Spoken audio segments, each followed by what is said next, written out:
It or not, the end of the year is rapidly approaching. And many times you hear one of two schools of thought that seem to be fairly prevalent during this time of year. One is go hard, go all the way in. The end of the year is almost here. There is money to be made. Don't rest, step on the gas, and get all your sales in before December 31st. Then there's another school of thought that is pretty much the exact opposite, and they are like, you know what?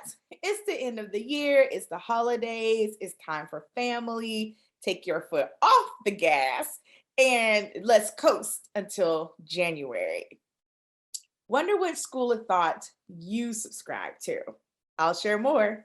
Tune in.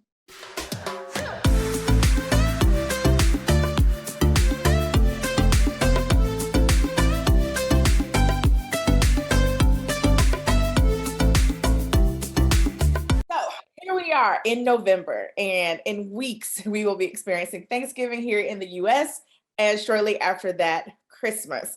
And like any other year, it feels like you blink and the new year is here. And so, as we are approaching the holiday season and we're making plans, whether we're going to gather with family or friends or just have a small gathering at home, one of the things as it relates to business is how do we handle the end of the year?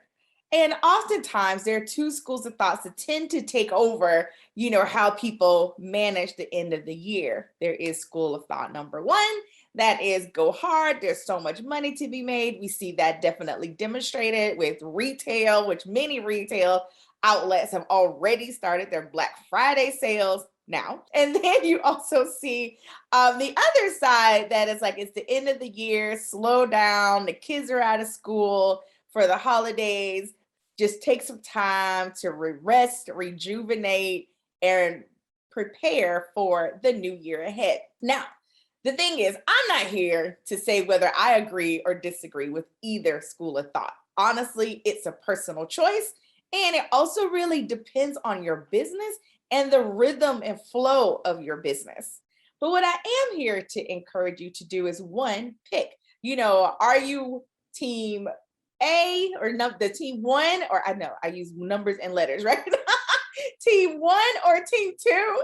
And then also, or maybe you're somewhere in the middle where you're just like, there's some things that we might do, but then we're also going to really take some time to infuse rest.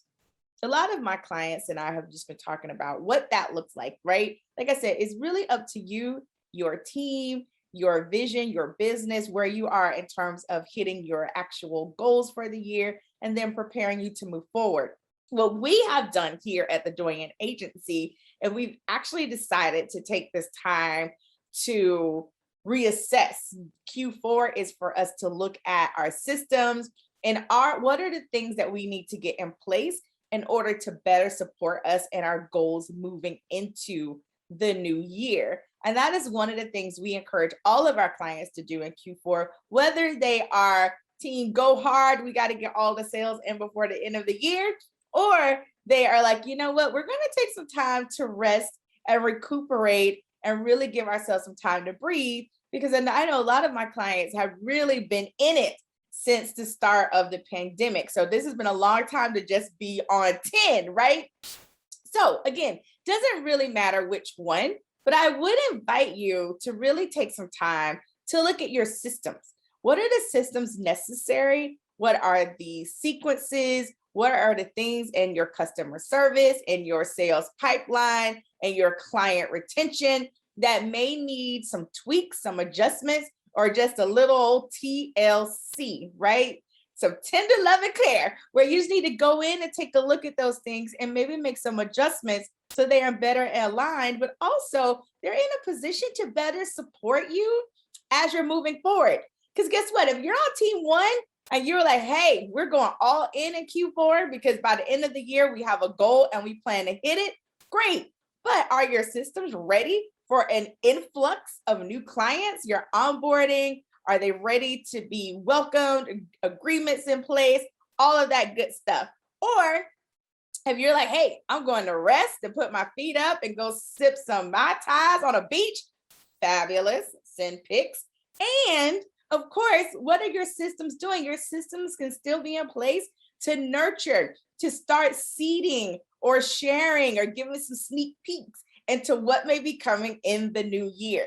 Whether you decide to slam your foot on the gas or take your foot off the gas and park the car altogether, again, personal choice.